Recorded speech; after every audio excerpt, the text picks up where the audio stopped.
बात करते हैं ऑब्जेक्टिव ऑफ बिजनेस। अब बिजनेस चाहता क्या, बिजनेस की चाह क्या, बिजनेस कुछ ना कुछ तो चाहता होगा ना, है ना। कोई भी बिजनेस ओपन करता है तो बिजनेस की भी कुछ चाहत रहती है। बिजनेस क्या चाहता है, सबसे पहले मार्केट स्टैंडिंग। मार्केट स्टैंडिंग का मतलब क्या है, मार्केट में इमेज, गुडविल होना चाहिए, नाम होना चाहिए बे। कौन से बिजनेस का नाम जानते हो, जल्दी कोई भी आसपास का बताओ। हाँ, गड़ा इलेक्ट्रॉनिक्स नाम है, क्यों? चलो समझ में आया ना। तो हर बिजनेस यही चाहता है। तो a business enterprise must maintain distinct identity and it should aim at standing on stronger footing in terms of offering competitive products at a reasonable price to its customers and serving them to their satisfaction। यानी यही चाहता है ना, market में उसकी goodwill बने, market में लोग उसको जाने। यही तो बोल रहा है कि भैया यूनिक होना चाहिए। पिज्जा खाना है, कौन सा याद आ रहा है, डोमिनोज, यूनिक है ना। बाजू वाले का तो नाम नहीं लिया, वो घर में बना देते हैं जो, उसका तो नाम नहीं लिया। चलो, इनोवेशन, हर बिजनेस क्या चाहता है, इनोवेट करे। क्योंकि बिजनेस में अगर इनोवेशन नहीं हो रहा है तो आपका बिजनेस डेड हो जाएगा बहुत जल्दी। मानते हो नहीं मानते हो, कुछ ना कुछ नया करना पड़ेगा। सर क्या करें, प्रोडक्ट नहीं बदल सकते तो कवर बदल दो, ये काम तो होता है। अब देखना, बिस्किट में क्या ही कर लोगे, कितना ही नया फ्लेवर ला लो, क्या अदरक घुसा दोगे बीच में, नहीं ना। तो लोग क्या करते हैं पता है, ऊपर का पैकेट ही बदल देते हैं विथ न्यू पैकिंग। ये लो, आता है नहीं आता है। लेज का चिप्स का देखो कितने बार पैकेट बदल, अंदर तो वही है, अंदर तो वही है। फ्लेवर के नाम पे लोग भी ट्राई कर ही रहे हैं कुछ ना कुछ नया। अचारी मस्ती, नींबू मस्ती, मस्ती मस्ती, कुछ ना कुछ आ रहा है ना, देखते ही हो आप। चल, तो इनोवेट करते रहते हैं। तो यही बोल रहा है, अगर प्रोडक्ट इनोवेट नहीं कर सकते, अगर कुछ नया नहीं बना सकते, तो प्रोडक्ट की पैकेजिंग वगैरह में चेंज कर दो। कुछ ना कुछ तो करना पड़ेगा ताकि आप बने रहो मार्केट में।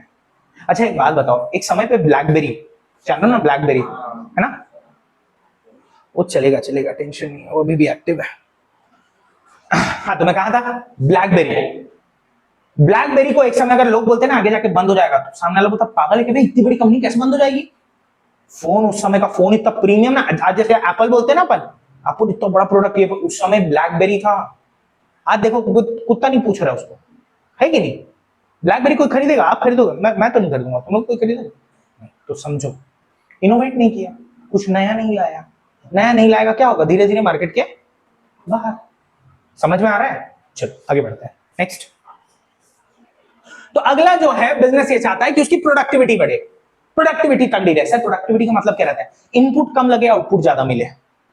इनपुट कम से कम, आउटपुट ज्यादा ज्यादा, ताकि उसका प्रॉफिट बढ़ जाए।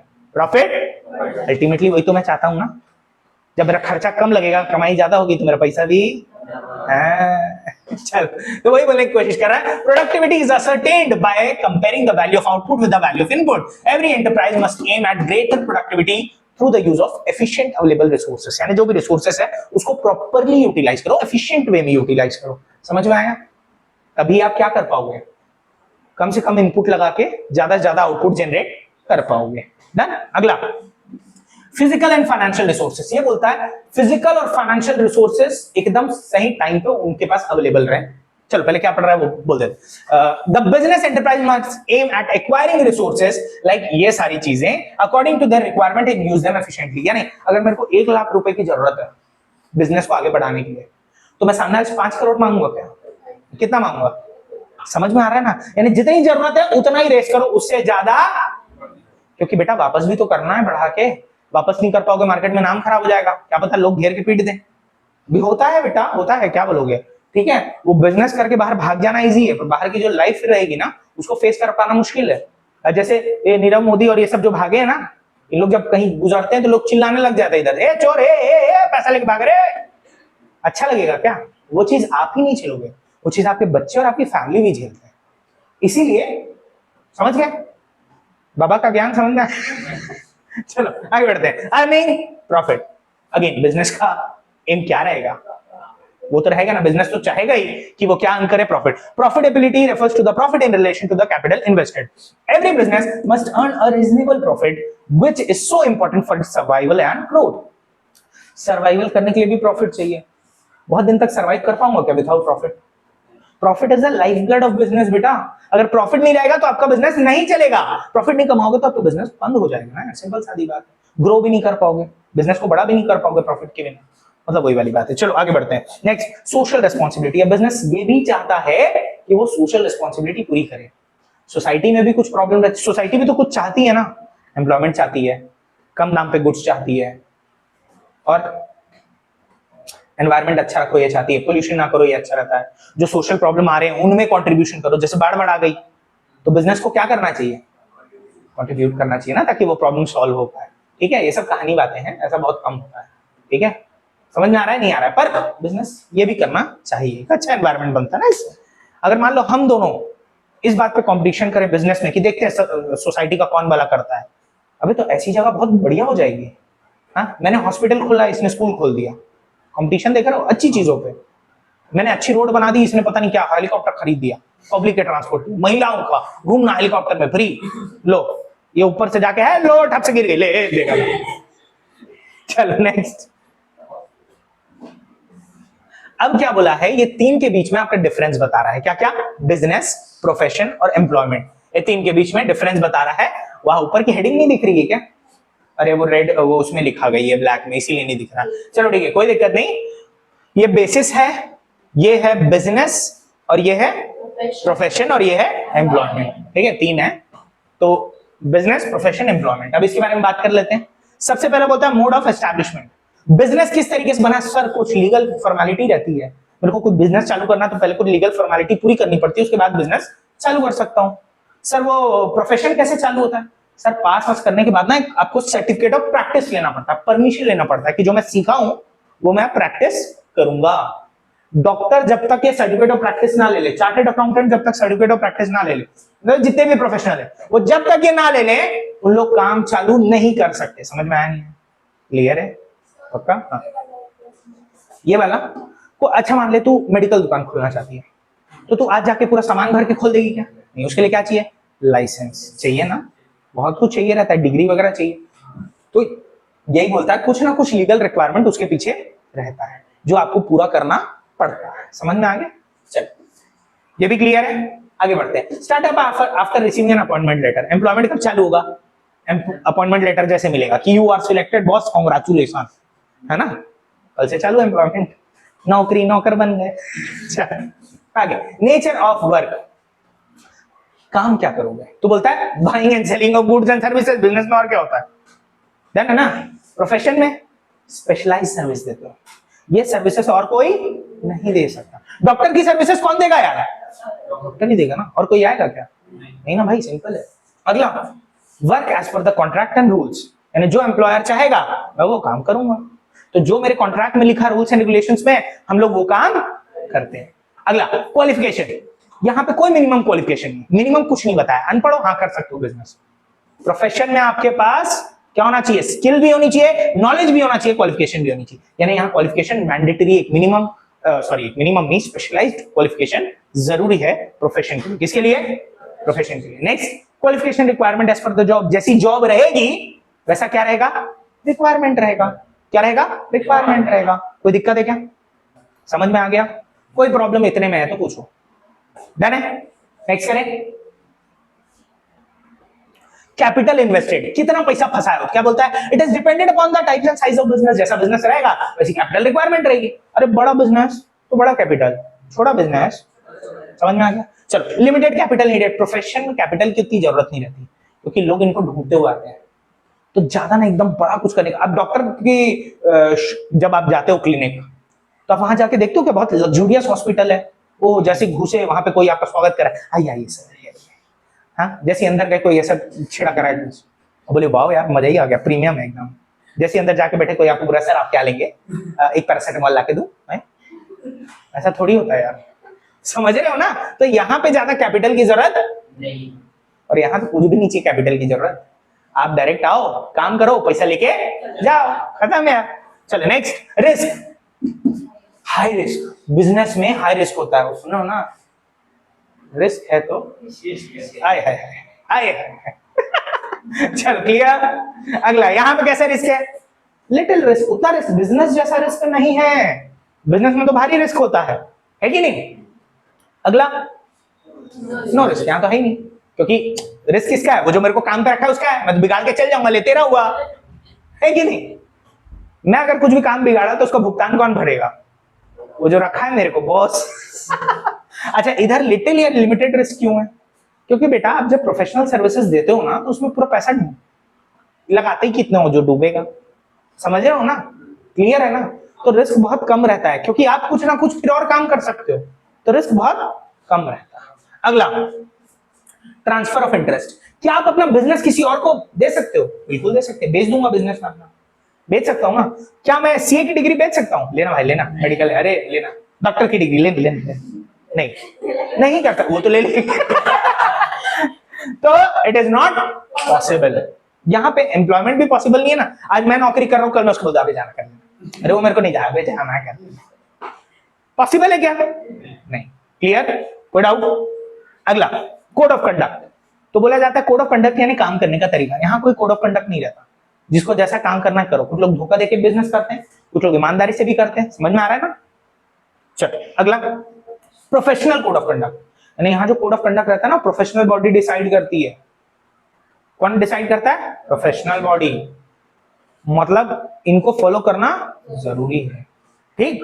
जैसे डॉक्टर, एक बात बताता हूँ, मेरे को ना ऐसा कहीं पता चला था, मेरे को I don't know about the proof, ठीक है, बट ऐसा सुना हूं मैं कि डॉक्टर ऑपरेशन करने के पहले थोड़ा सा या ले सकते हैं, एक लिमिट में, क्योंकि इतना सब कुछ देख रहे हैं ना यार, है कि नहीं? हिम्मत चाहिए ना ऐसे, क्या पता कोई कैसी हालत में आ रहा है उनके सामने, है कि नहीं? भारी भरकम एक्सीडेंट हो जाता है भैया, और उसके बाद आड़ा टेढ़ा आता है, पता चला आ रहा है, वो फड़फड़ा के डॉक्टर ही गिर गया, दिक्कत है ना यार। तो इसीलिए थोड़ा सा लाउड रहता है, पर ऐसा ही नहीं पूरा टुन्नो क्या है कि खुद ही कर ले दे, फिर दिक्कत है ना यार। चलो next, rules set by the employer. Rules कौन, यानी कोड ऑफ कंडक्ट कौन सेट करेगा? एम्प्लॉयर। एम्प्लॉयर जैसा बोलेगा हमको वही फॉलो करना पड़ेगा। अगला, रिवॉर्ड, यानी जो पैसा मिलता है उसको क्या बोलते हैं? यहाँ बोलते हैं प्रॉफिट, यहाँ बोलते हैं फीस, और यहाँ बोलते हैं सैलरी या वेजेस। हालांकि है वही, नाम अलग अलग है, क्योंकि अच्छा नहीं लगता ना। डॉक्टर के पास गए, डॉक्टर को दिखा लिया और बोले सर ये लो आपका प्रॉफिट, क्या बोलेंगे अपन? ये लो आपकी, है कि नहीं? समझ में आ रहा है ना? इस तरीके से बात डन, समझ में आ गया? Very good. नेक्स्ट, अब क्या बोलता है? Classification of business activities. अब इसको समझने के लिए ना सिर्फ दो चीजें देखो। मानो बिजनेस के दो बच्चे, कितने बच्चे? दो बच्चे। मानो बिजनेस के क्या है? तेरे बच्चे।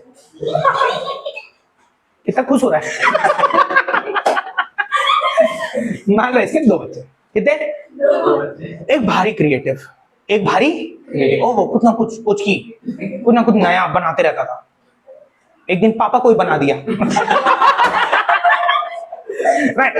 मतलब कुछ ना कुछ नया क्रिएट करते रहता था, उसका नाम इसने रखा इंडस्ट्री। क्या रखा नाम? कुछ ना कुछ बनाते रहता था, पर बोलने में उस्ताद नहीं था। बोलने में उस्ताद, बस बना लेता था, कुचुर कुचुर कुचुर कुचुर। पर जो अगला बच्चा था, दूसरा बच्चा, वो बनाने में कुछ भी बनाता ना, काम खराब कर देता। बिल्कुल क्रिएटिव, मतलब उसको बनाने में कोई इंटरेस्ट नहीं, पर बातें करता था ना, तो चार लोग रुक के सुनते थे, क्या बोल रहा है भाई, ओ समझे? ऐसा बच्चा। ये बोला मेरे दोनों बच्चे साले आधे ही आधे हैं, ये तो दोनों कैसे सक्सेस करेंगे मेरे को पता नहीं चल पा रहा है। तो उसने क्या किया, इसके दिमाग में आइडिया आया कि तू बना और तू बेच।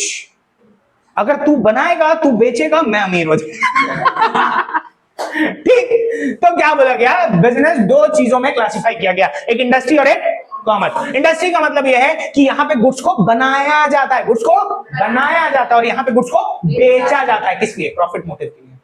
किसके लिए? प्रॉफिट मोटिव के लिए। तो देखो वही सब दिखा हुआ है, डन है। Distribution of goods and services for profit motive. ये यहाँ पे क्या होता है? बनाया जाता है गुड्स को, यानी production of goods and services. Done है, समझ में आ गया? अब इंडस्ट्री के होते तीन पार्ट्स, बचपन से पढ़ते हुए आए हो, कोई नई चीज नहीं है, ये आप लोग बचपन से पढ़े हो। इंडस्ट्री के तीन पार्ट, प्राइमरी, सेकेंडरी, टर्शरी, है ना? टर्टरी नहीं है, टर्शरी, ठीक है? Primary, secondary, tertiary. प्राइमरी बोले तो सर जिसमें मैं नेचुरल रिसोर्सेज से डील करता हूं। किससे डील करता हूं? नेचुरल रिसोर्सेज से डील करता हूं। कोई प्रॉब्लम है क्या? नहीं ना? समझ में आ रहा है? बोला गया अगर मैं नेचुरल रिसोर्सेज से डील कर रहा हूं तो उसको बोलेंगे प्राइमरी इंडस्ट्री। सेकेंडरी इंडस्ट्री मतलब क्या है? सर मैं उन्हीं नेचुरल रिसोर्सेज यानी रॉ मटेरियल्स को कन्वर्ट करूंगा फिनिश्ड गुड्स में। किसमें कन्वर्ट करूंगा? यानी प्राइमरी इंडस्ट्री नेचुरल रिसोर्सेज से डील करेगी और सेकेंडरी इंडस्ट्री फिनिश्ड गुड्स से डील करेगी, यानी रॉ मटेरियल को कन्वर्ट करेगी फिनिश्ड गुड्स। डन? ऐसे ऊपर एक एग्जांपल दे देता हूं। चलो मान लो ये जंगल गया, कहाँ गया? जंगल, कुल्हाड़ी लेके गया और लकड़ी काटा। क्या काटा? लकड़ी। बढ़िया, लकड़ी काटा, वहां से लेकर लकड़ी को आया। किसको आया? लकड़ी को आया, और बाद में एक फर्नीचर दुकान पे उस लकड़ी को बेच दिया। चल, क्या क्या किया इसने? जंगल गया, लड़की काटा, लकड़ी काटा, लकड़ी काटा और फिर लाके किसको? फर्नीचर दुकान वाले को। ये कौन सी इंडस्ट्री का पार्ट रहेगा? प्राइमरी, क्योंकि हम नेचुरल रिसोर्सेज में डील कर रहे हैं। फिर फर्नीचर वाला क्या करेगा? उसी लकड़ी से क्या बनाएगा? फर्नीचर। तो उसने कौन सा काम किया? सेकेंडरी। समझ में आया? प्राइमरी सेकेंडरी क्लियर है, कोई दिक्कत नहीं, ये दो मेन है। चलो अब बात करते हैं इधर। Primary industry includes all those activities which are concerned with the extraction and production of natural resources and development of plants. Done है? यानी किससे डील करेंगे इसमें?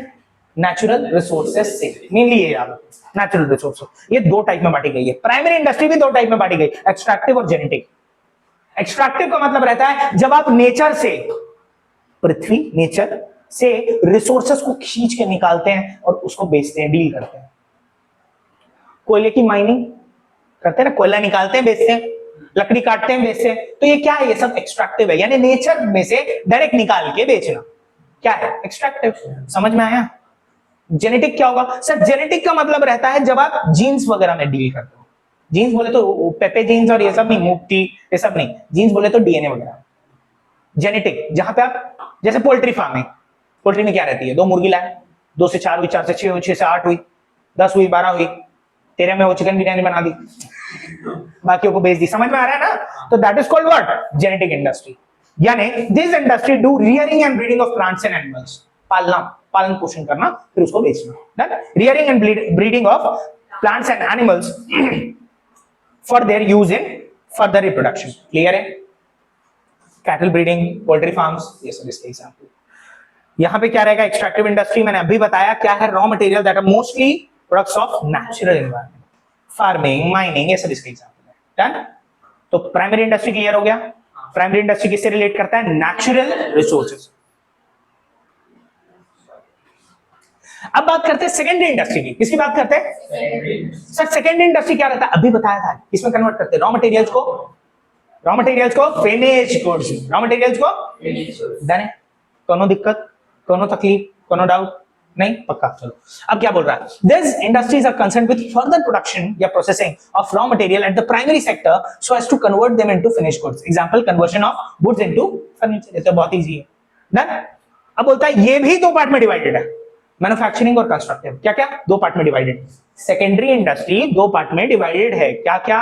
Manufacturing and constructive. क्या? Construction industry. मैन्युफैक्चरिंग इंडस्ट्री वो रहती है जो मूवेबल प्रोडक्ट्स बनाती है, जिसको आप मूव कर सको एक जगह से दूसरी जगह।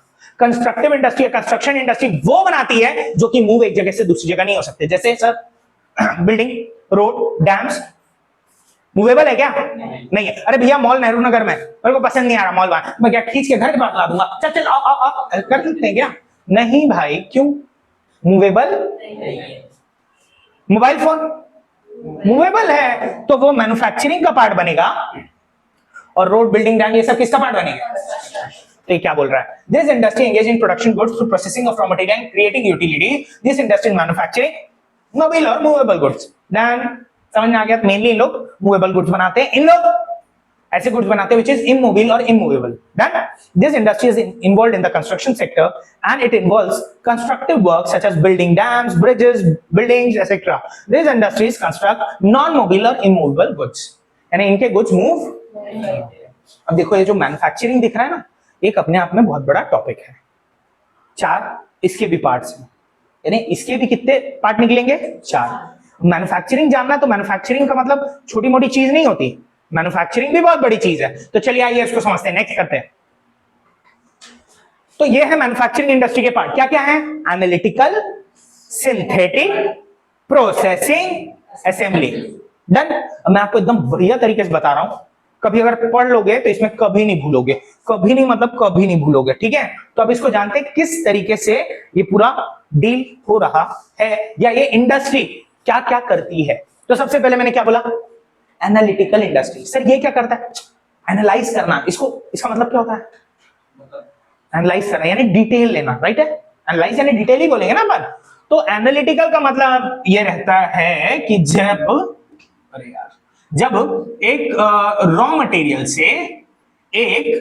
मटेरियल से जब बहुत सारे फिनिश गुड्स बनते हैं ना, बहुत सारे क्या बनते हैं, फिनिश गुड्स, तो उसको बोलते हैं अपन क्या, एनालिटिकल इंडस्ट्री। क्या बोलेंगे, एनालिटिकल इंडस्ट्री। जब एक रॉ मटेरियल से, मेरे ख्याल से वहां दिख नहीं रहा होगा, एक रॉ मटेरियल से बहुत सारे फिनिश गुड्स बनते हैं। सर कैसे, जब एक रॉ मटेरियल टूटता है, एक रॉ मटेरियल टूटता है और बहुत सारे गुड्स में बनता है, यानी फिनिश गुड्स बहुत सारे बनते हैं, तो उसको अपन क्या बोलते हैं बेटा, एनालिटिकल इंडस्ट्री। सर जैसे अपन बोलते हैं ना, वो जो कच्चा तेल रहता है उससे क्या क्या बनता है, पेट्रोल, डीजल, वैसलीन, केरोसिन बनता है ना। तो भाई एक ही प्रोडक्ट को देखो कितने सारे फिनिश गुड्स बन गए। जब कच्चा तेल को तोड़ा गया, जाना गया, तो उसमें से कितनी सारी चीजें निकली ना, तो उसी को अपन क्या बोलेंगे, एनालिटिकल इंडस्ट्री। क्या बोलेंगे, समझ में आया। चलो अब next is we are talking about the synthetic industry. कौन सी इंडस्ट्री, सिंथेटिक सुन के ना हमेशा याद आता है कपड़ा सिंथेटिक सुने हो ना। सिंथेटिक कपड़ा भी बनता है, तो दो रेशे आपस में मिलते हैं, तभी तो क्या बनता है, कपड़ा। तो बोला गया जब दो या दो से अधिक रॉ मटेरियल को मिलाया जाए और एक फिनिश गुड्स बनाया जाए, दो या दो से अधिक रॉ मटेरियल्स को मिलाया जाए और फिनिश गुड्स बनाया जाए, तो उसको क्या बोलेंगे, समझ में आ गया। इसमें क्या होता था, एक रॉ मटेरियल को तोड़ते थे तो क्या बनता था, बहुत सारे फिनिश गुड्स। इसमें क्या हो रहा है, दो रॉ मटेरियल को जोड़ रहे हैं, दो या दो से ज्यादा रॉ मटेरियल को जोड़ रहे हैं, तो क्या बन रहा है, फिनिश गुड्स। डन है ना, एक फिनिश गुड्स। अगला बोलता है क्या है, प्रोसेसिंग। क्या बोलता है, प्रोसेसिंग। अब ध्यान देना बेटा, प्रोसेसिंग क्या होता है, जब एक रॉ मटेरियल, अच्छा प्रोसेस का मतलब कुछ हो रहा है, पहले कुछ था कुछ और हो गया। मोमोज मैदा है, उसके अंदर क्या भर दिए, पत्ता गोभी, उसको स्टीम कर दिए, प्रोसेस है ना, स्टीम क्या है, प्रोसेस है। उसके बाद क्या बन गया, मोमोज बन गया। डन है ना। तो यानी जब एक रॉ मटेरियल को प्रोसेस किया जाए, क्या किया जाए, प्रोसेस किया जाए, ताकि वो क्या बन जाए, एक फिनिश गुड्स। क्या बन जाए, जब एक रॉ मटेरियल को प्रोसेस किया जाए ताकि वो एक फिनिश गुड्स बन जाए, तो उसको क्या बोलेंगे, प्रोसेसिंग इंडस्ट्री। समझ में आया। तो ऐसी इंडस्ट्री जो कि एक रॉ मटेरियल को प्रोसेस करके कन्वर्ट करती है फिनिश गुड्स में। अब सर आप बोल रहे हो कि यहां भी तो प्रोसेस होता है, यहां भी तो कुछ ना कुछ प्रोसेस लगता ही है। अबे प्रोसेस का मेन बात नहीं है, मेन बात है एक ही रॉ मटेरियल से एक ही फिनिश गुड्स बन रहे हैं। समझ में आया। यहां पे क्या होता था, एक रॉ मटेरियल बहुत सारे फिनिश गुड्स, यहां पे दो रॉ मटेरियल या दो से अधिक रॉ मटेरियल को मिला के एक फिनिश गुड्स। यहां पे एक रॉ मटेरियल को प्रोसेस से कन्वर्ट किया जा रहा है एक फिनिश गुड्स। डन है। अब अगला रहता है असेंबलिंग इंडस्ट्री। क्या इंडस्ट्री, असेंबलिंग इंडस्ट्री। असेंबली सुन के क्या याद आता है, असेंबली स्कूल का असेंबली है ना, बहुत सारे लोग आके मिलते हैं वहां पे, है कि नहीं। पीछे लोग आपस में बात करते हैं, टाई नहीं पहना तो तू बाहर जाएगा, बात करते हैं ना। तो असेंबली इंडस्ट्री का मतलब क्या रहता है, जब बहुत सारे चीजें आके मिलती है। सच चीजें बोले, कंप्यूटर देखो, सीपीयू, उसको असेंबल्ड बोलते हैं। कोई भी कंप्यूटर आप ले लो, ब्रांडेड से ब्रांडेड भी रहेगा ना, तो हम उसको असेंबल्ड बोलेंगे। आपका फोन असेंबल्ड है यार, क्यों, क्योंकि बहुत सारे फिनिश प्रोडक्ट्स मिला के एक फिनिश प्रोडक्ट बनता है। सर जैसे प्रोसेसर फिनिश प्रोडक्ट है कि नहीं है, रैम फिनिश प्रोडक्ट है कि नहीं है, हार्ड डिस्क फिनिश प्रोडक्ट है कि नहीं है ना, मदरबोर्ड फिनिश प्रोडक्ट। ये सबको मिलाते हैं तो क्या बनता है, सीपीयू, वो भी क्या है, फिनिश प्रोडक्ट।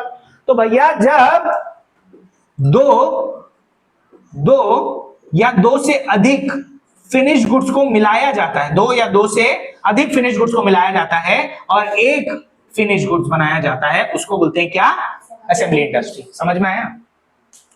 तो चारों में डिफरेंस क्लियर हुआ। पहले में क्या बोलता है, एक रॉ मटेरियल टूटेगा बहुत सारे फिनिश गुड्स में। दूसरे में क्या बोलता है, दो रॉ मटेरियल, दो या दो से ज्यादा रॉ मटेरियल मिला के क्या बनेगा।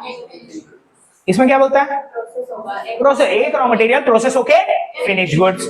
यहां क्या बोलता है, दो या दो से अधिक फिनिश गुड्स मिला के, यहां रॉ मटेरियल बोलता था, याद है ना, यहां क्या बोल रहा है, फिनिश गुड्स मिला के क्या बनेगा। समझ में आ गया। इसको अपन क्या बोलते हैं, असेंबली इंडस्ट्री। कोई दिक्कत है? पक्का? क्लियर? आगे के लिए इतना है। धन्यवाद। पॉज कर दे उसको।